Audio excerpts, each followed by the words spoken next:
Hey, what's up, Roxstars? It's Rox with a little bit of talk about what's at the top of the blog. So let's get to it. I say I'm gonna take some time off, y'all. All the cashiers, they was like, somebody stole her truck. It was like you could hear it all throughout the store. This Rox coming to you today with a review for Love and Marriage Detroit, Love and Marriage Huntsville, our book 4, Real Housewives of Atlanta. Let's get to it, shall we?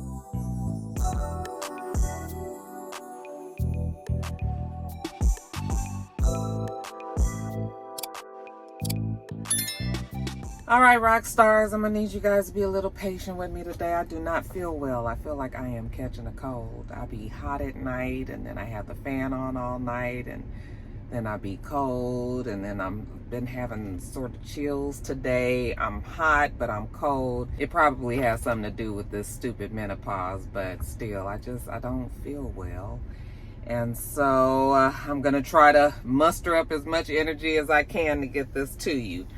First story up, and probably the only story that's going to be on this video, is more updates on the Puffy case now. Okay, the case on racketeering, sex trafficking, drug trafficking. Hell, we might have some illegal arm dealings or something that have to do with these guns that were found, child.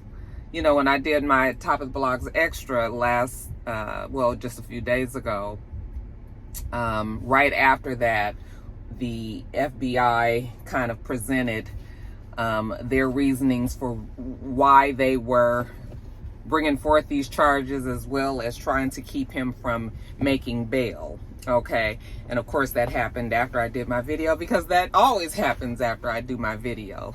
So now today we are going to talk about what was found, you know, when they did the raid at his Miami and his Los Angeles home, and kind of the reasons why they still do not want to, and why they are still continuing to hold Puffy in jail. So the biggest shock, of course, that we heard were about these guns that I told you. There were 3 assault rifles, AK-47 style rifles, that were found. I think they said one was at his house in LA, and I think the other 2 were in the home in Miami. They all 3 had their serial numbers scratched off, so they were defaced guns. That is very concerning, very alarming. It's like, what was happening with these guns that you would need to have the serial number scratched off? Okay, so to me, that's kind of like a problem that's waiting to happen. They're not making much ado about it right now. It's more so now about the sex trafficking and the drugs, and the kidnapping, you know, the racketeering charges, basically. But those guns is going to be something I think that we're going to probably hear more about later. Shout out to Jay Lee for sending me the documents, the court documents, yesterday. All of the court documents so far that has been presented by the defense, as well as the transcripts of what happened in court on, what day was that? Monday or Tuesday, whatever day that was, when they, when they were saying exactly why they wanted him to be held, and, you know, what was the reason for bringing forth the charges in the first place. I read through the paperwork, and for the most part, the paperwork were emails that Puffy's defense lawyer was making sure that the prosecution, all the people that mattered basically, would know exactly what Puffy's whereabouts were, because after the raid happened, they understood that this case has been escalated and that most likely an indictment was going to be coming forward. So they did not want the prosecution to feel that Puffy was going to be a flight risk, because they felt like then, of course, they were going to probably lock him up, and that is something that they did not want to happen. So his defense team was making sure that they let everybody know what all of his moves were. You know, it was a white rafting trip that he went on. There was a graduation for his kids, you know, that he went to. There were, whenever he decided to make any kind of moves, they made sure that they let everybody know. The defense lawyer also said that he had taken Puffy's passports so that he could not leave the country, had even taken some of the passports of his family members, and that also should show, like, in good faith, that he was not ever thinking about running. He understood that these serious charges were coming down the pike and that eventually he was probably going to be arrested, and also to show good faith, they were also trying to sell his jet, his private plane that he has, because they realized that that would probably make any prosecutor nervous, knowing that he had at his beck and call a full-blown plane that he could just really fly anywhere, pretty much at a moment's notice. Okay, so the defense was trying to say he is not a flight risk. We want him to, even though he's been arrested, we are aware how serious the charges are. However, he is going to stay put. So the defense is trying to say that he's been very forthcoming. They also, remember I told you that he had moved to New York, that he basically knew that these charges was coming as of like August 21st, which is my mom's birthday, that's why I remember that day. But on August 21st, he decided to go to New York and just stay in a hotel until they arrested him, because he didn't want what happened with those raids to happen again. Apparently, not apparently, we saw it. They came in there, guns kind of blazing. Everybody got scopes trained on the kids' heads. When we say the kids, we're talking about his kids that are grown, but they're still his kids. So Christian and Justin, handcuffed them, paraded them out to the front of the house,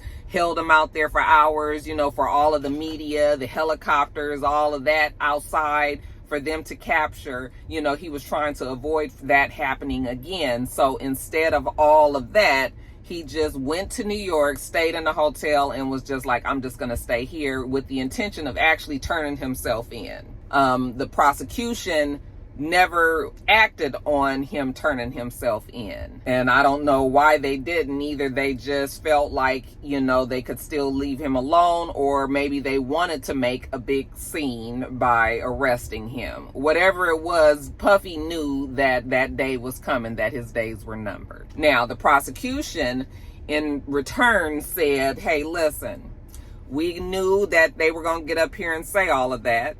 All right. And yes, all of that is true, However, the defense has left out a major part of this story, the reason why we don't want him to be out, and that's because of his obstruction efforts. Apparently, Puffy has been reaching out to the people that are going to be involved in this case eventually, witnesses, and maybe other I guess maybe could be some suspects or accomplices, or, to the fact. But he's been reaching out to people, and he has been trying to gaslight them or manipulate them, or putting pressure on them to either change their story or to, lie basically to the feds. They said that he has also been letting witnesses know, that he will continue to support them and things. So he's kind of basically, they're saying that he's trying to pay off witnesses. If the paying off is not working, then he is just flat out scaring the witnesses by contacting them and trying to get them to, not cooperate with the feds. So there is that. They're calling him an obstruction to justice, and that the people that he's reaching out to, they don't feel safe. I wouldn't feel safe either. But what most likely did him in is this lawsuit that we talked about in last week's top of the blog, where Don Rashard brought forth the charges, or brought forth this lawsuit claiming, many of the same things that Cassie did, that he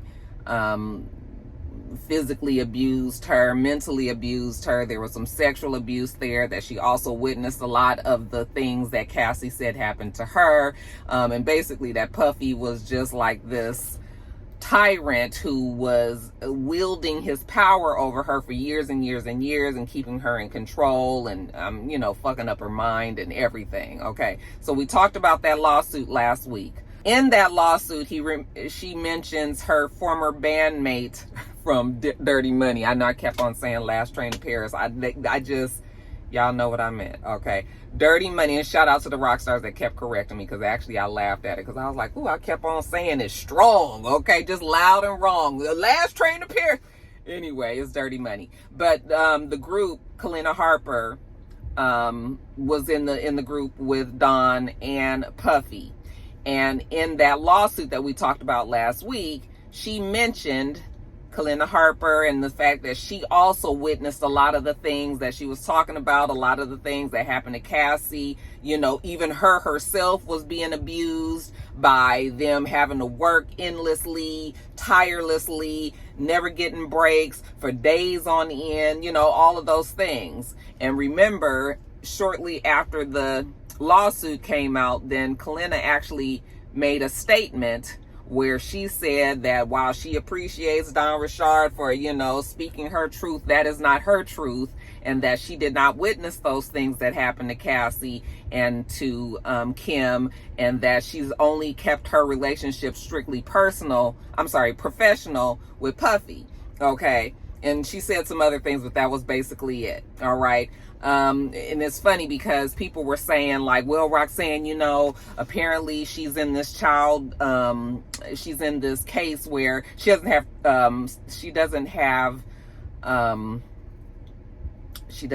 what is the word? It's on the tip of, you guys know what I'm talking about. She doesn't have her children, basically. And she's trying to get her children back. So you guys were telling me that she said all of these things because she doesn't want to get pulled into this case because it's going to look bad on her trying to get custody. That's what it is. She's trying to get custody of her children back, okay? And I was like, oh, okay, well, maybe that's it. But that turns out that that's not it, okay? And according to the court documents that I read, the reason why she put that statement out is that Puffy was basically harassing this girl. We don't know what the conversation was, but we can just about imagine what this conversation would have been. They said that he reached out to her 128 times in the 4 days after Don Rashard filed that lawsuit. I'm gonna read something from the paperwork that the court paperwork. I'm gonna read this excerpt for you guys.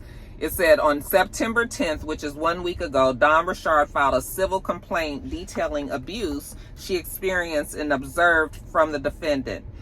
And the allegations in Ms. Rashard's complaint overlap in time period with the events charged in this criminal case. Several days later, on September 13th, another member of a band that Ms. Rashard had been in with a defendant, an individual named Kalina Harper, released a statement that in sum and substance denied that she saw some of the same things that Rashard's complaint alleges. And so where does the defendant's contact come in? Well, in between September 10th, the date of the filing of the lawsuit, and September 14th, the day after the public statement by Ms. Harper, the defendant and Ms. Harper had 128 total phone contacts. The defendant called and texted Ms. Harper 58 times in 4 days. There hasn't been any contact since September 14th. This incident is just one way of making clear that this defendant has the ongoing ability to keep witnesses, even witnesses who might have been around for very distant in-time abuse, in his pocket and at his disposal. That is what finally made the feds look up and say, you know what, we have to put him in jail, because otherwise he is going to continue to reach out to all of these people. You know, what the defense so conveniently left out is that while he's over here letting us know where he is, he ain't letting us know what he's doing. Okay, and I'm sure that those witnesses were letting the feds know when the feds reached out to him, like, listen, he's calling me, he's texting me, he's sending people over here, you know, he's trying to get messages to me and all that. That was going to be a problem, was continuing to be a problem for them. So that's the reason why they locked him up. So honestly, it feels like, even though the indictment was probably going to happen, it feels like Puffy was the catalyst in the reason why he is now sitting in jail. Okay, so the first time where they tried to get bail, I think something like $30 million, $50 million, it was denied because it is not about money here. Okay, it is about this man being in jail. I mean, they listed in the court documents his Star Island home, his mansion in Miami. You know, that's the area where the extremely wealthy live. That's where Jeffrey Epstein lived. And that's, so he, you know, they have that on there. They were going to list that as collateral. They were listing all of these things, you know, to try to make them see that he has a lot of things that he would lose if he tried to run. So, you know, they were trying to do that. And the prosecution was like, hell, fuck no. And so was the judge. Okay. So then they came back and said, okay, we done looked at some things and now we figured like, okay, if you guys let him out, besides him paying this huge bail amount, he is also going to maintain his, he's going to be like on house arrest. He won't have any female visitors in his home. The only men that will come there will be his family members, like, you know, his kids, and people that have absolutely nothing to do with any kind of connection with this case. And, you know, they're going to check in and all this. They listed all of these new things that they was planning on doing. And to make a long story short, they was just like, absolutely not. We ain't doing that. The nigga's staying in jail and he will be in jail until his trial. Okay. So it's 2 strikes. I don't know if they can continue on to do it. Trying to get him out of jail. It don't look like it's working. You know, a lot of people kept on saying like, you know, he's got money, he's got power, he's going to be able to get out of jail, pay the bail and do that. And I was like, yeah, but it doesn't look like that is the biggest issue for them. It ain't got nothing to do with this money and all this. They want to make sure that they keep Puffy in place. Okay. And that he is going to ultimately pay for these charges. So sometimes when they, whoever they are, when they get fed up enough with you and your shit, it don't matter what you have, okay? They are going to make you pay for it. It was the same thing that happened with Jeffrey Epstein. Like, he finally did way too much. I mean, just completely way too much. There was no way that people can continue to hide this thing that he was doing. And, you know, we saw how that story ended. I feel like Puffy's story is going to go a lot of that same way. And it is totally unfortunate, but, you know, he did it to himself. You know, this case has been very difficult to read through and all that, because when you have a certain vision of a person, or you have a certain image of a person that you're used to, it's hard to reconcile that image with this other image that they are bringing forward. Now, I'm never going to say that I thought that Puffy was innocent. I never thought that he was an angel, and all that. But it is very difficult reading all this paperwork and just really realizing that this man is like he is like the worst villain in like one of these movies that seems so fantastic, but this is the reality. And it's tiring to me. Like, what I feel like is that everybody needs to be prepared that our faves, there's gonna be a lot of people that get caught up in this. Okay, we know that Puffy is well loved in the music industry. I don't know if that's true love or if it's just because, you know, people have to go along to get along. But we know that Puffy has crossed paths with a lot of our faves. Great music, great artists out there and all. But I feel like some of these people are going to also get swept up in his bullshit. Okay?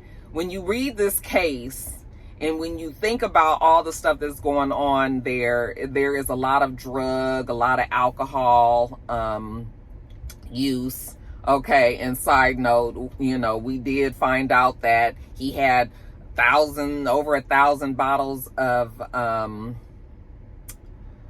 baby oil and lubricants that the feds found when they raided his home. They found IV needles and bags and poles and things for people that we can pretty much assume that because they were having these freak offs, Child, if I never hear the word again, it'll be too soon, child. But freak offs, they were having these freak offs, and they would last for days and days and days on end. And so, you know, these girls and maybe these guys, you know, motherfuckers is tired. I mean, you can only do so much fucking, okay? And so they would have these IVs to revive people so that they would be able to go on. And then, of course, there was a lot of ecstasy and MDHD,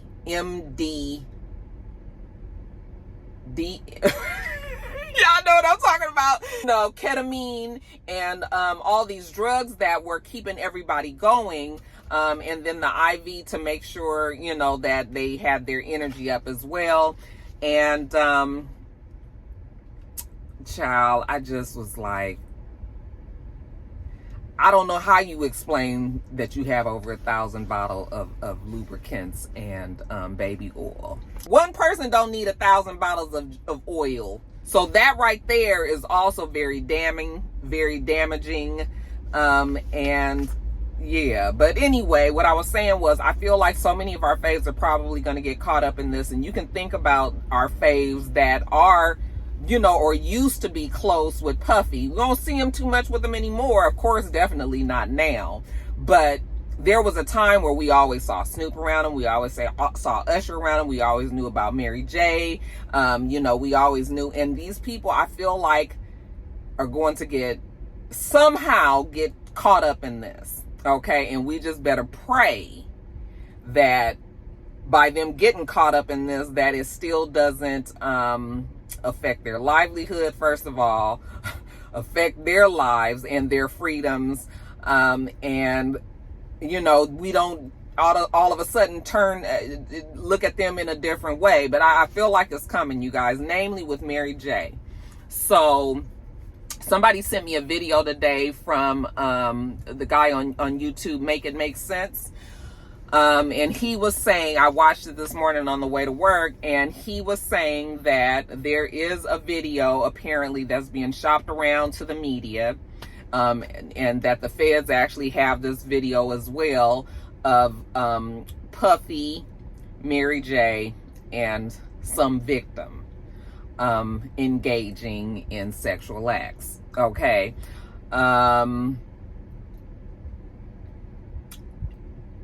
And while that is not surprising, it is so disappointing, because I just feel like, oh my gosh, this is about to really, Mary is about to get in this. Like, Mary is about to be pulled into this, whether or not she was willing or not. You know, again, there's always been drugs and alcohol. And, you know, when people are high, nobody makes the best decisions, you know, and drunk and all that. And we know that Mary has had a storied past with her drug abuse issues. However, it is just really too bad that this video is being shopped around. They're saying that eventually it is going to make its face, you know, in public.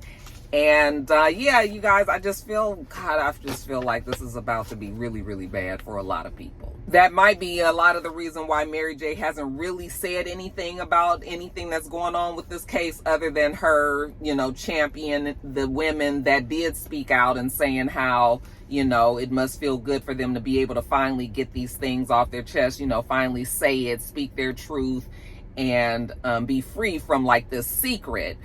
But I just was like, oh my gosh, Mary. And it'll probably be more of that kind of stuff with other people too. So I think that everybody needs to be prepared to know that it's going to be a lot of people that look bad in this at the end of the day. Okay, including Cassie, because she did participate in a lot of it. A lot of it was against her will, but at some point, you know, she wanted to be there when they first got together. So they're going to make Cassie look bad as well. It's just going to be bad for a lot of people. So we all need to be prepared for that. I did notice this morning, you know, I've been seeing a lot of people that are taking up for Puffy.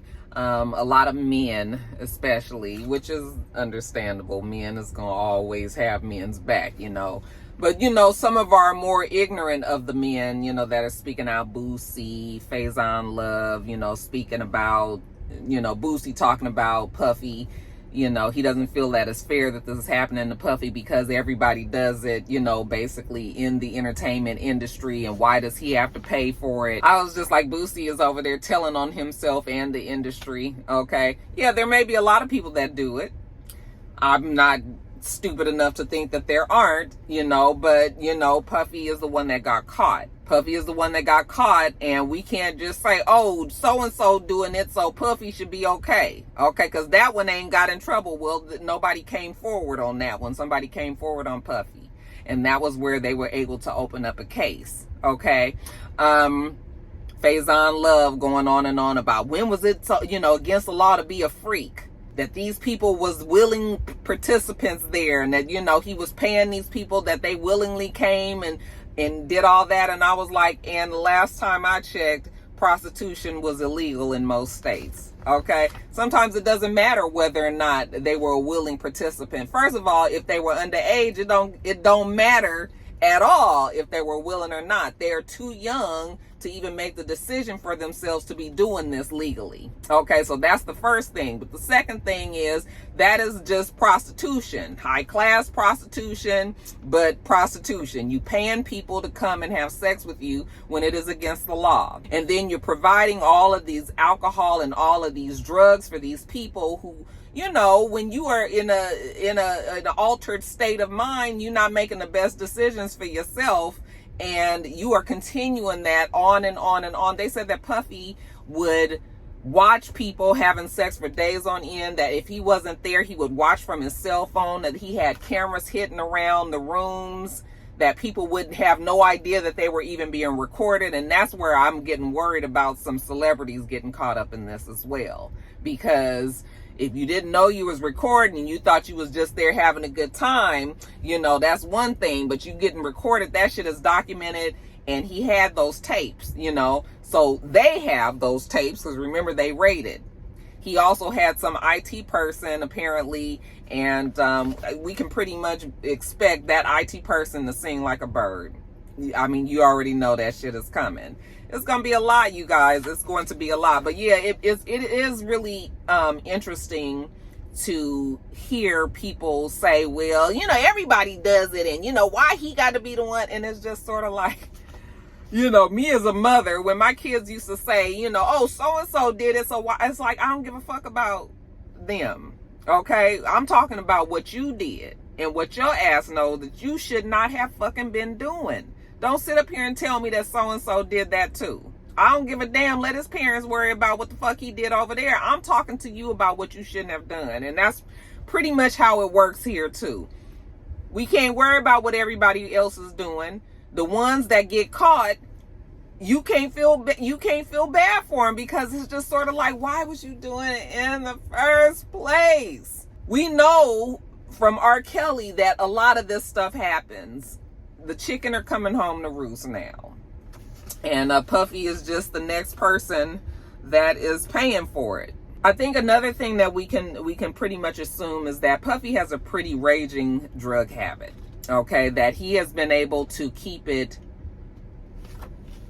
under wraps a little bit, even though we have seen moments where we had to know clearly that this man was on something. But for the most part, you know, we just didn't think of him as just like some old crackhead. But this man obviously has a lot of drugs at his disposal and is using them quite a bit, and it is keeping him from making any logical decisions for his life. I was thinking originally when Cassie was talking about this that, you know, this was something that he did even maybe up until, you know, the teens of the 2010, 12, 15, okay?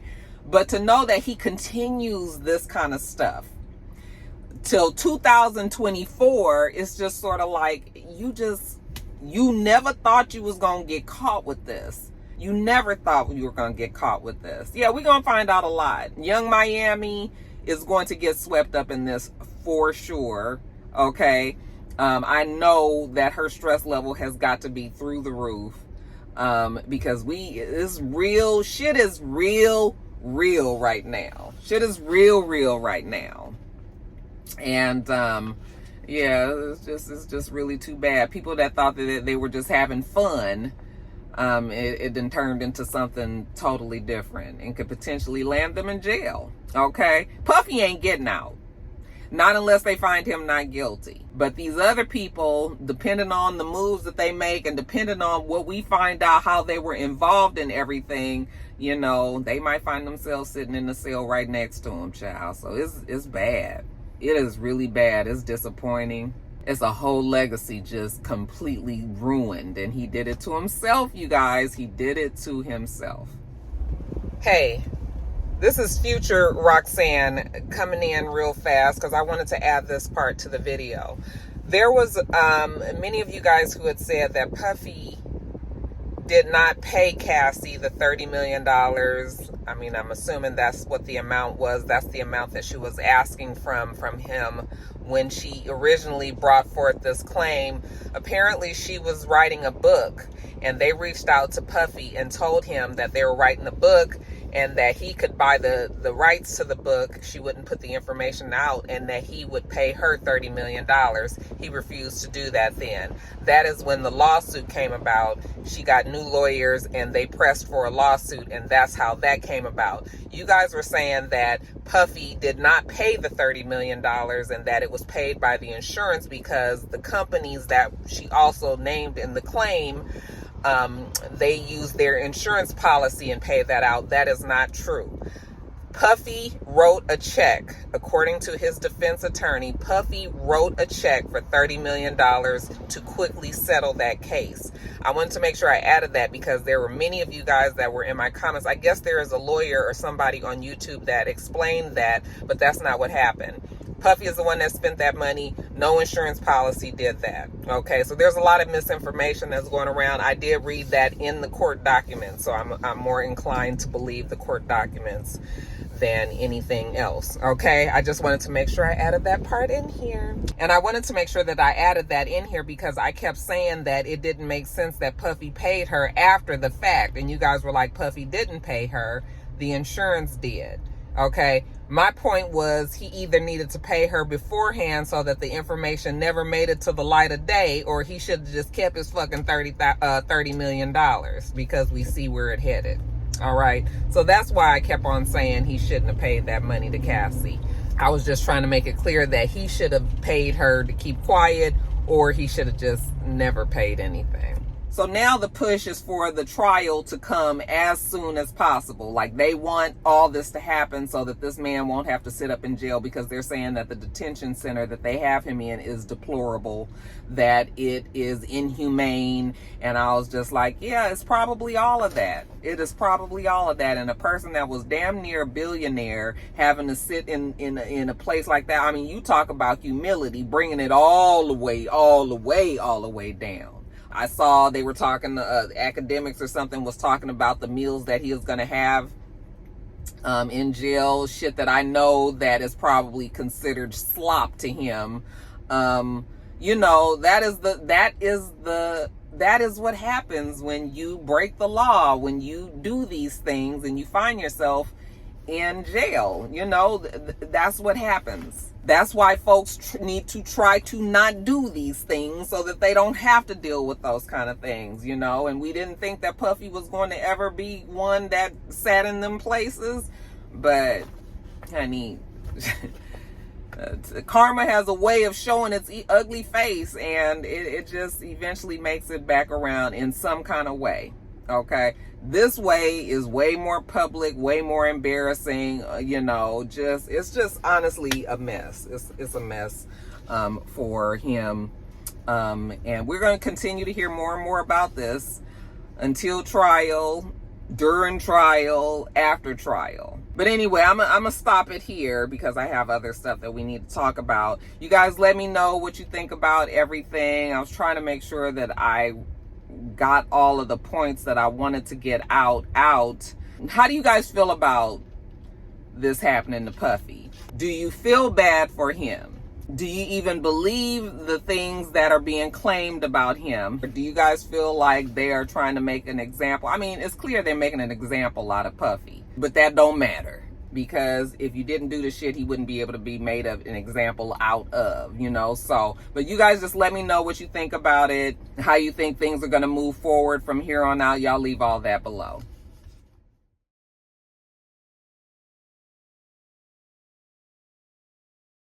All right, you guys, we do this every single week, so make sure you thumbs up the video, comment, and subscribe, and make sure you come back.